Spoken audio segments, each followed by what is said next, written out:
ఇటీవల స్వర్గస్థులైన పద్మ విభూషణ్ శ్రీ రామోజీరావు గారి సంస్మరణ సభకు హాజరైన ఆంధ్రప్రదేశ్ రాష్ట్ర ముఖ్యమంత్రి శ్రీ నారా చంద్రబాబు నాయుడు గారు, ఉప ముఖ్యమంత్రి శ్రీ పవన్ కళ్యాణ్ గారు, వేదిక పైనున్న గౌరవ ముఖ్యమంత్రి శ్రీ నారా చంద్రబాబు నాయుడు గారికి, బొఫర్స్ కుంభకోణాన్ని బయటికి తీసుకొచ్చిన హిందూ మేనేజింగ్ డైరెక్టర్, ఒకప్పుడు ఎడిటర్గా పనిచేసిన శ్రీ ఎన్ రామ్ గారికి, రాజస్థాన్ పత్రిక చీఫ్ ఎడిటర్ ఓనర్ అయిన శ్రీ గులాబ్ కుటారి గారికి, చిత్ర పరిశ్రమ అతిరథ మహారథులందరికీ,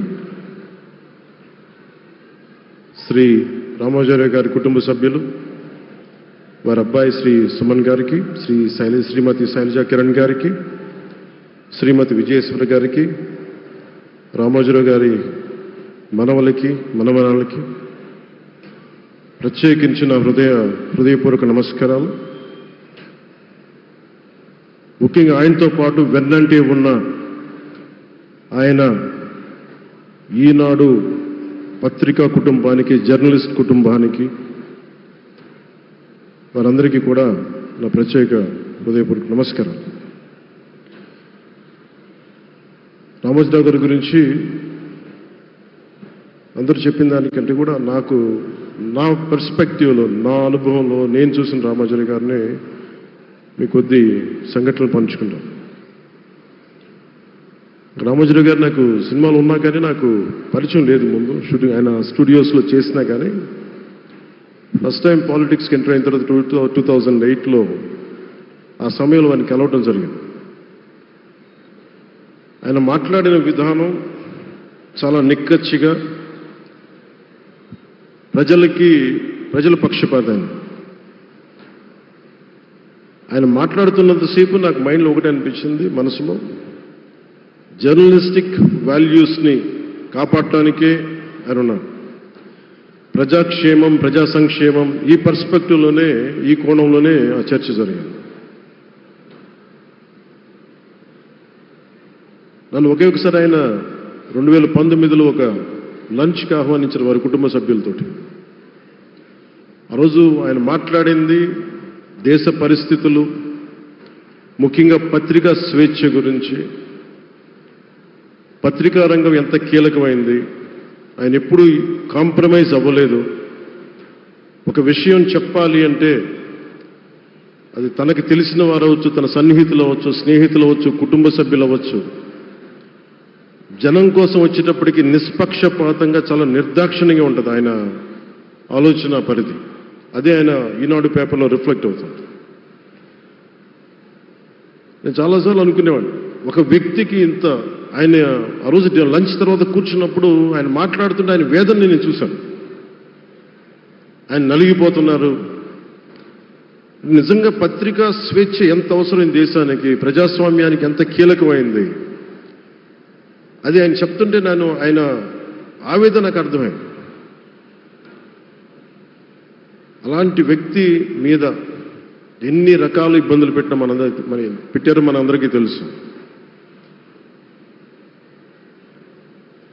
ఒక పేపర్ ఒకటే నడపటం చాలా కష్టసాధ్యమైంది. కానీ దాంతోపాటు ఆయనకి నష్టపోవడానికి, జనరల్గా అలాంటి విలువలు, కమిట్మెంట్ ఉన్నవాళ్ళు మిగతా వ్యాపారాలు అంటే ఆయన్ని అన్ని రకాలుగా దాడులు చేయడానికి చాలా తేలిక. అలాంటి దాడుల్ని తట్టుకుంటూ యాజ్ ఎ జర్నలిస్ట్ ఆయన అన్కాంప్రమైజింగ్ యాటిట్యూడ్, అన్కాంప్రమైజింగ్ వాలర్, అవన్నీ ఆయన్ని నాకు చూస్తే చాలా చాలా ఆనందం వేసింది. ఆయన ఒకటే చెప్పారు నాకు, your upcoming political leader, I wish you all the best. నీ జీవితంలో నువ్వు కాంప్రమైజ్ అవ్వకు, what ever you believe in, నువ్వు ఏదైతే నమ్ముతావో దాన్ని త్రికరణ శుద్ధిగా చేయని చెప్పి ఆయన చెప్పింది నేను ఈ రోజుకి మర్చిపోలేను. అలాంటి మహానుభావుడు సంస్మరణ సభకి నేను ఈరోజు ఇక్కడికి రావటం ఆంధ్రప్రదేశ్ ప్రభుత్వం భాగంగా నాకు నిజంగా చాలా ఆనందంగా ఉంది. రైట్ టు ఇన్ఫర్మేషన్ యాక్ట్ దారిలో చూస్తూ ఉంటుంది దాకా ఎగ్జిబిషన్లో 2008 రైట్ టు ఇన్ఫర్మేషన్ యాక్ట్లో ప్రజలకు ప్రతిదీ తెలియాలి, ప్రభుత్వంలో ఏం జరుగుతుంది, ప్రభుత్వం ఏం తీరుతెన్నులు ఎలా ఉంది అని. దానికోసం ఆయన అందరినీ కలిపి ఆంధ్రప్రదేశ్లో ప్రత్యేకించి ఉమ్మడి ఆంధ్రప్రదేశ్లో ఆయన ఒక ఉద్యమకర్తగా కూడా వ్యవహరించారు.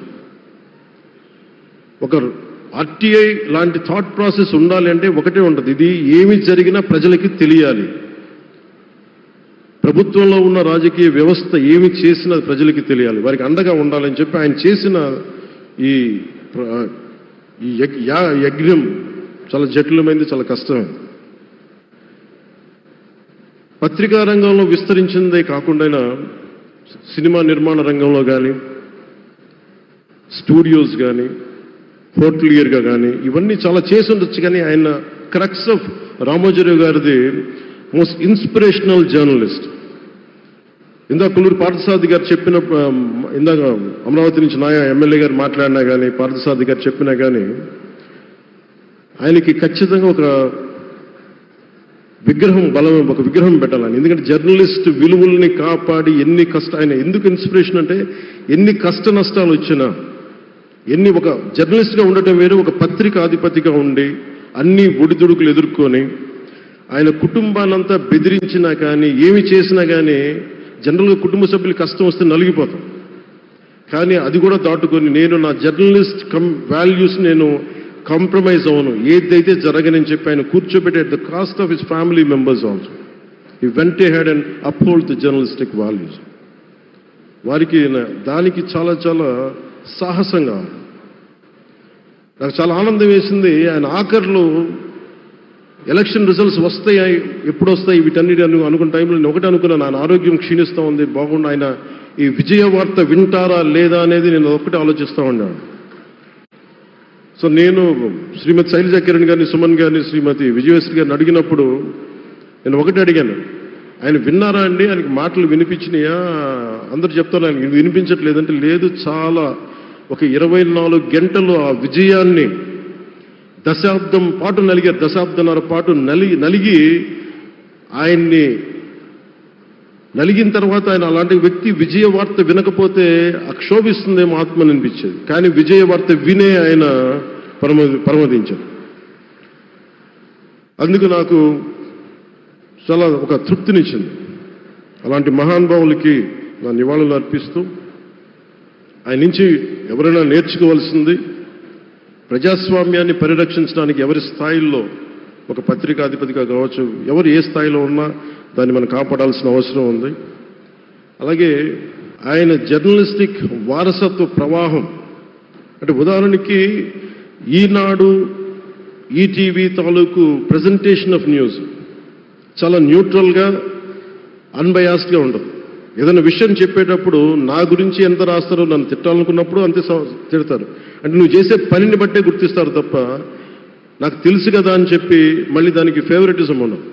అది తెలుగుదేశం పార్టీ కావచ్చు, ఇంకొక పార్టీ కావచ్చు, కాంగ్రెస్ కూడా కావచ్చు. కాంగ్రెస్ చేస్తే కాంగ్రెస్ని ఆయన్ని పైకెత్తిన సందర్భాలు ఉన్నాయి. అలాగే ఏ పార్టీ తప్పులు చేసి నచ్చని ప్రజలకి ఇబ్బందికరమైన సంఘటనలు జరిగినప్పుడు ఏం మాత్రం వెనకాడకుండా ఫ్రంట్ పేజీలు వేసేవాడు. ఫ్రంట్ పేజ్లో మరీ చాలా బలంగా చేసేవాడు. సో అందుకే నాకు అనిపించింది ఒక జర్నలిస్టిక్ వాల్యూస్, ఆయన తాలూకు వారసత్వ ప్రవాహం ప్రతి జర్నలిస్టు పుణికిపుచ్చుకోవాలి, అది తీసుకోవాలి. ఒక నది ఒక ప్రవాహం వెళ్తున్నప్పుడు మన స్థాయి, అది నువ్వు ఒక చిన్న బకెట్తో తీసుకుంటావు, చెంబుతో తీసుకుంటావు, ప్రవాహంలో నీళ్లు అన్నట్టుగా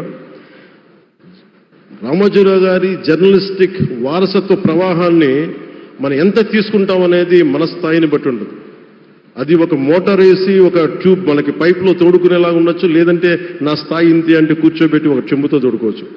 అలాంటి అపరిమితమైన ప్రవాహం, ఆగని ప్రవాహం, ఉధృతమైన రామోజీరావు గారి జర్నలిస్ట్ వారసత్వ ప్రవాహం ఈ రాష్ట్ర ప్రజలందరూ కూడా, తెలుగు ప్రజలందరూ కూడా దాని నుంచి మనకి ఒక స్ఫూర్తిని తీసుకోవాలని మనస్ఫూర్తిగా కోరుకుంటూ, నాకు అవకాశాన్ని ఇచ్చిన నా సహచర మంత్రివర్యులందరికీ, ఇక్కడికి వచ్చిన ప్రత్యేక ఆహ్వానితులుగా వచ్చిన జర్నలిస్ట్ పెద్దలందరికీ, పత్రికా ప్రతినిధులందరికీ, ఇక్కడికి వచ్చిన అతిథులందరికీ, విశిష్ట అతిథులందరికీ ప్రత్యేకమైన ధన్యవాదాలు తెలియజేసుకుంటూ, కృతజ్ఞతలు తెలియజేసుకుంటూ సెలవు తీసుకున్నాను. జై హింద్.